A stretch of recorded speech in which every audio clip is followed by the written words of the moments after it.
Hey YouTube, good morning. I'm about to give you a tour of one of my favorite vintage cast iron pans, a 3-notch Lodge from the 1940s. Check it out. Please excuse my dirty ass stove, as we're in kind of a rush this morning and we didn't really have a chance to clean it off.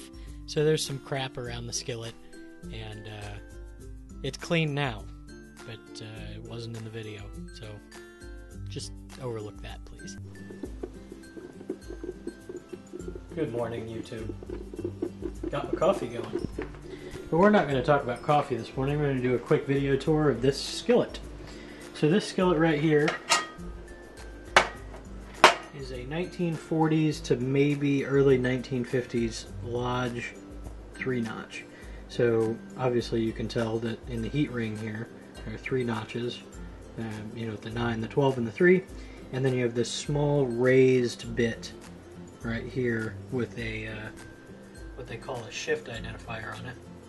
I guess this one was made on 3rd shift.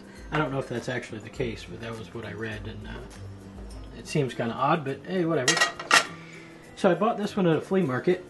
It was in decent shape, wasn't too great, but I fixed it up. Stripped the old seasoning off, re-seasoned it to my way, and we're going to do a little bacon in it today. Alright, now the first thing that you want to do when working with any cast iron is preheat the skillet to medium-low heat. Now, if you have an electric stove like I've got, especially if it's a glass top, you're going to have a real hard time with a glass top, you're going to have a real hard time cooking with cast iron anyway. But on a regular electric range, this is okay. But if you get in here and you go cranking this sumbitch all the way up to, medium high or high heat, what's going to happen is that coil gets so hot so fast, and the iron can't get hot at the same rate. And what will happen is you'll warp the bottom of the skillet, and you'll end up with what they call a spinner. And what will happen is, I'll show you with this little guy. So instead of having a nice flat bottom, the bottom of it will be all warped, and then it won't sit flat. See how this one I can sort of, well, let's walk in here. This one may be marginally warped. Got some Crowdy Batter Oreos. This one has just the slightest bit of warp in it. As I push down and up on the end of the handle, it'll move just a little bit, but it's not screwed. How you can tell is if I push the sides, it doesn't just. Ooh. So I learned that lesson the hard way the first time with this the bottom one here, this huge 15-inch Lodge right here. I didn't know that you weren't supposed to do that, and as part of the heating process in my impatience, on a glass top where I used to live, I cranked it all the way up, and that thing is just useless now. Right, we got ourselves some Oscar Mayer Selects smoked uncured bacon. It's a nitrate-free bacon, so this stuff is badass. It's not a real thick, like a platter bacon. It's a very normal, old school, I wouldn't call it a thin cut either, but it's a moderate cut. As you can see, it placed it in there, and I can already just scoot it around with my fingers.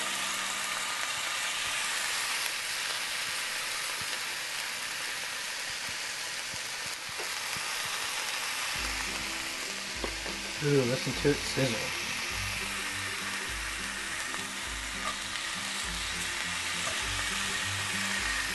I think I can get 3 in there. I do wish that the skillet was bigger. I've got a big new Lodge skillet. I haven't really broke it in yet though.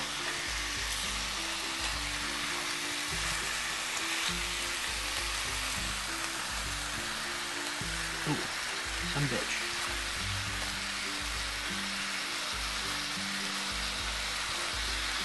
There we go.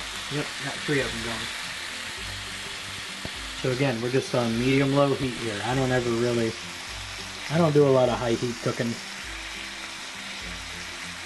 I'll let these babies go. Another thing to keep in mind when you're cooking in cast iron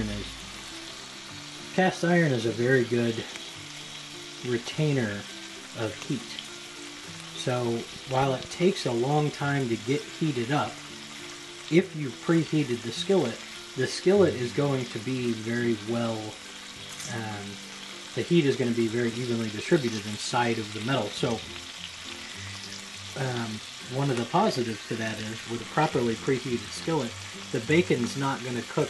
Like if you're on a smaller burner like this, now granted we're not on one about the size of the pan, but the bacon shouldn't cook more or less, quickly on the edges or in the center.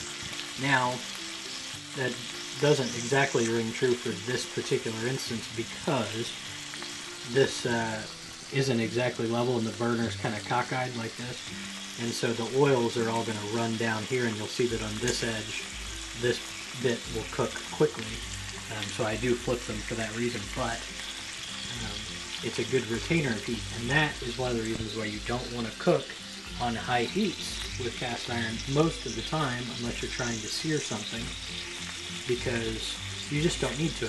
Let's say this pan was up at, I don't know, let's call it 300 degrees, which is probably low. But let's say this pan was preheated to 300 degrees and I dropped this bacon in here. If this were an aluminum pan, it probably would drop to 250 and then heat back up. Now that would happen pretty quickly, but there would be a drop. With the cast iron, there would be almost no drop in heat. And that also goes for while this unit keeps heating under here. So this electric burner is still pumping out heat all the time. The cast iron is not giving off as much heat as the burner is, so the cast iron continues to get hotter and hotter and hotter.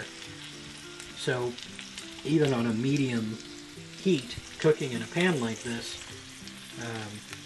if you really crank it up, you can burn stuff really quickly, and you can't, it's not like aluminum where if it's burning, let me pull it over here and set it on the other burner and then it goes off right away.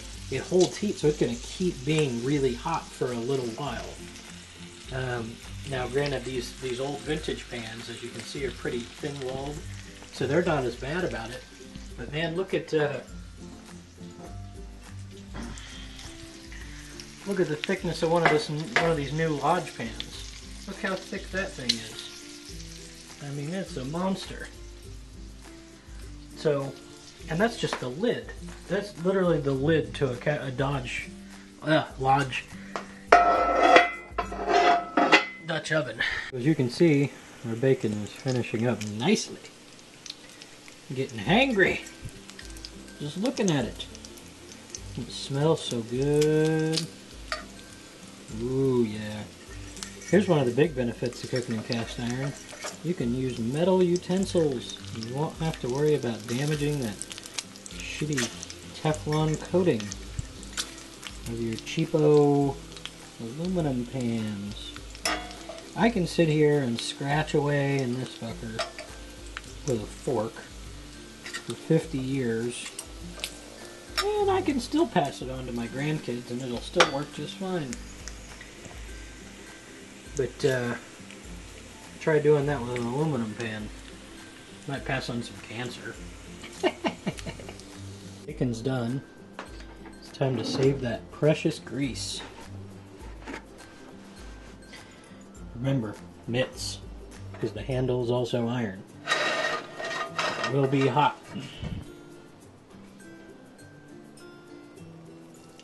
Oh yeah. Now what's ironic is, after I clean this pan, because the oil I put in there is still liquid, it'll probably be that exact same bacon grease from the bacon I just cooked that's going to go back in to re-season the pan after I clean it. But we're going to eat first. Well, I hope you guys liked my ramblings about cooking bacon in my Lodge cast iron pan. It's a pan I really enjoy. I'm glad I found it, and it was a pretty cool flea market deal. I think I only paid like $8 for it, maybe 10, and it was in pretty good shape when I got it. I'll do a video later that covers how I maintain and care and restore for cast iron. But in a nutshell, I use a process that's very similar to Jeffrey B. Rogers, the culinary fanatic. You can find him on YouTube, and he's got a bunch of just stellar cast iron videos. He really knows what he's doing, and I like the results I get with his system, so to speak. I don't use the same... I use bacon grease instead of Crisco, and there's a couple other things I do just a little bit different for my pans that I've found out through trial and error, and it could just be differences between the types of ovens that we have and the difference between the types of fats that we use for the seasonings, but there are a few nuances that are different between him and I. But anyway, I'll do a video about that later, and I hope you guys enjoyed learning a little bit about cooking in cast iron and a little bit about probably my favorite skillet so far. So, have a good day. Thanks for watching. See you, YouTube.